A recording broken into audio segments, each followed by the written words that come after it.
wuoyo maber wach mar usuru ratich oganda gope gi pur. Koro wawuoyo ne wach mar thieth gi udi ma nengo gi oyweyo.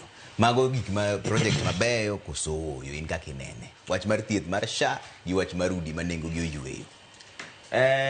Trevor, gima ang'eyo ni kati bende imor.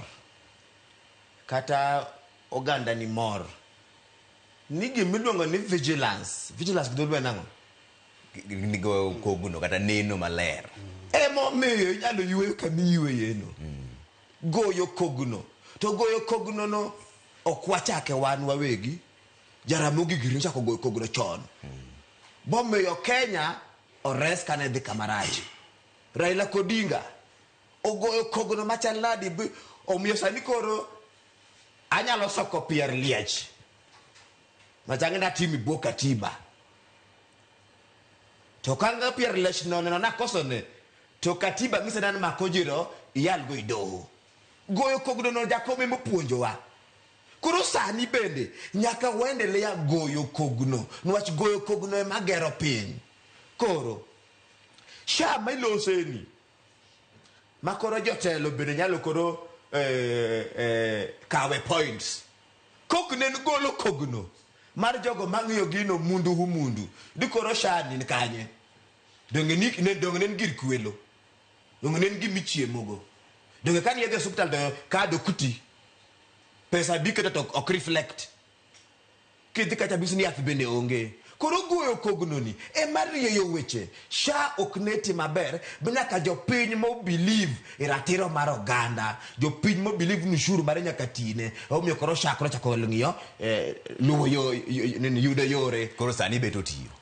Otiyo to nyaka pod ng'iye. Nyaka pod ng'iye direct. Wach koko ng'iye maber. Ing'eni sirikal yen mar jokwe gi jonek. Sirikal ni otel ni jakuo majanek. To kweth mani bang'e be gin jokwe kendo jonek. Koro jopiny koko bet macho bogoe koguno. To kata yin Kenya laga usi tin kanyo to se usi. Koro wach SHA jopiny morieyo. Ento wach SHA ok ne kwal kod Odhiambo Ojiro. To ok ne kwal kod Mwangi. Ni kwalo kod osiepe William Ruto. Emane kwa jok mondiko jodito mega serikal. Ok ne kwale kod jakwath.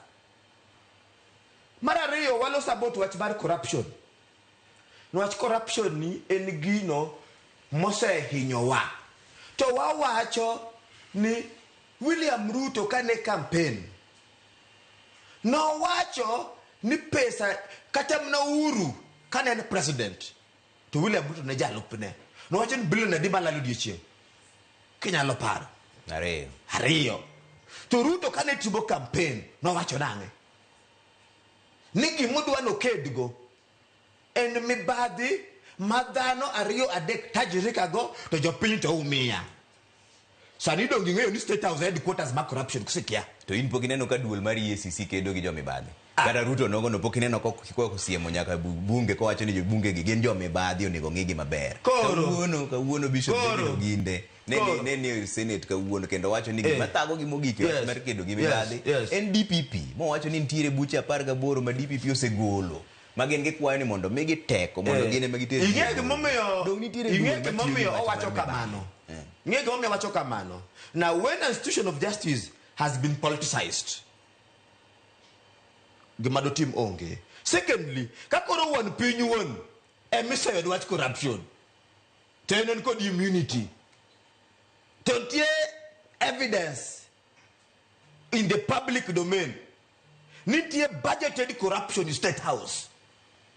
In the mark president. Penji di make. Kuro mondo waked kod mibadhi. Madano kwalo go ARV. Nyangu dispensary. Ugenya. Ama corruption. Ma gero barabara. Mono beleto man maraming. Tinga biro to fura de chiel. Kendo furo kodugo. To mila deko sed. Mondo waked kod mibadhi no. Nyakwacho kod mibadhi man State House. Momio. Ker marono wacho ni kodonjo to tuo modwa kedo gen corruption otame kotame kuom jogo mapamo to pako dongo tame. Koro man is a big failure manyaka walosie. Gima kendo nyaka walosie en ni Ruto awacho ni en failure number 1. Niwach en ng'at mawacho to lokre immediately. Wacho. Achaki ni kama nowacho mokwongo. Nowacho ni not judicial killings. The first year madonje onego ya Kisumu. Radar kuseko onego. Nineno kuseko neno. Onego banyaka Joluo matiyo kode. Boluo press conference. Kagin god IG of police buka chen Kisumu ka. Marachel kane manotho. Manori mondo bolo mwapako. No luongo press conference bacho ni okno negi la mo wache no. Jogo nogo le mani mucha rito ko wachi na wanego. Mano Ruto for you. Ruto for you ni bende ko to gibosani. To king. A me example. Inge gilo ni BBG. Inge bari ko ngani ko wonde ko dio sim. Andika mane Ruto tumogora la kodiga. Point number 1. Onge nek haoyaye mega yode. Also edika wodo king to lalege o. Mano Ruto for you. Kodo Ruto lacks honesty and goodwill. Manosko 0. Okay. Why are the belly? Sade matreka no bungu wacho. Well, also about what's very important leadership and integrity. Yes. Leadership. Chapter 6 of the Constitution.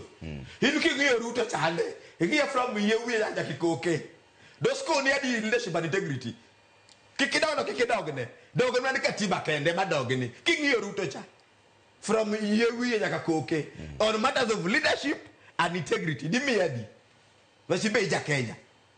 Yani jokuoye mondiko. Okay. Jokumandi cases madogo ngikote mondiko. Okay. Yani ngama KRA donjo ni dai millions mang'eny e Ruto keto chairperson ma KRA. Koro Ruto ni kata kuwa mie -1. Do akoso ne ahinya. Okay, wewe ndio bungu wacho na bungu wichi ni wacho